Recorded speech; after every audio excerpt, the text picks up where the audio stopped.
नमस्कार दर्शक बंधु मु प्रदीप आपण मानक स्वागत करुच्ची आज आउ एक नुआ भिडियो। तो राज्य सरकार तरफ राशन कार्ड हिताधिकारी दुईटी बड़ अपडेट आसी जहाँकि गोटे अपडेट जोटा रही कि आपण मैंने जदि से कम न करें आपण मानक राशन सामग्री मिलना नहीं एवं राशन कार्ड रू कौ मान बाद दिज्व से नहीं आउ गोटे बड़ एवं इम्पोर्टाट अपडेट आसी छड़ा अक्टोबर मासरू राशन कार्ड रे जहाँकि चाउल सहित आपण मानक गहम मिल एने राज्य सरकार तरफ आउ एक बड़ अपडेट दि जाएगी। तो कौन रही से दुईटी बड़ अपडेट एवं कौ मानक ए लाभ मिल तो से विषय संपूर्ण डिटेल्स आज भिडियो आलोचना करवा। ता पूर्व जदि चैनल को प्रथम थर विजिट करछंती वीडियो को लाइक करेंगे, चैनल को सब्सक्राइब करनथिले एबे ही सब्सक्राइब करी पाखरे थिबा बेल आइकन को क्लिक करी ऑल सेट कर देबे। तो देखंतु राशन कार्ड रे वर्तमान राज्य सरकार तरफ बहुत बड़ जहाँकि अपडेट चालू रही जहाँकि ई केवाईसी। तो जो माने ई केवाईसी करुचंती सेमानकु आगको जहाँकि राशन कार्ड रे राशन सामग्री मिलवा सहित एवं जो माने अयोग्य हिताधिकारी रही सेमानकु राशन कार्ड रू बाद दिज्व। तो यह भितर मंत्री द्वारा आउ एक बहुत बड़ अपडेट दि जाएगी जहाँकि रही।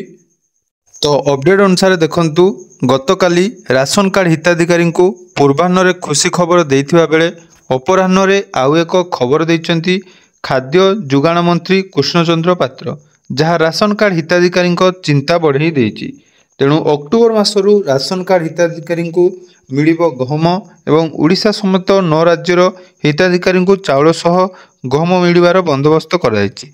तो एटा गोटे इम्पोर्टाट अपडेट थिला जहाँकि राशन कार्ड रे गहम जहाँकि मिलिबो। या छड़ा देखंतु आउ जो अपडेट टी पुणी थरे मंत्री द्वारा घोषणा कर जाइछि जोटा कि रही देखंतु जे ई केवाईसी सरिला परे जाई मिलिबो नूतन रेशन कार्ड।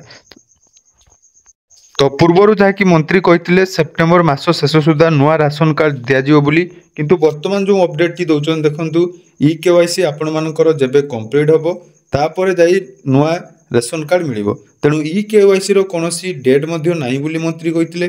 तो देखंतु किंतु वर्तमान जहाँकि पुणी थरे आउ गोटे अपडेट दौरान जे समस्ते ई केवाईसी प्रक्रिया शेष कला परे नूतन राशन कार्ड दिज्व एवं वर्तमान ई केवाईसी प्रक्रिया चालू रही एवं पर्याय समाप्त होगा पई समय दि जाइछि। अर्थात ई केवाईसी सरिला परे मिलिबो नूतन रेशन कार्ड। तेणु प्रक्रिया सरिला परे योग्य किए अयोग्य किए ताकि जानी हबो।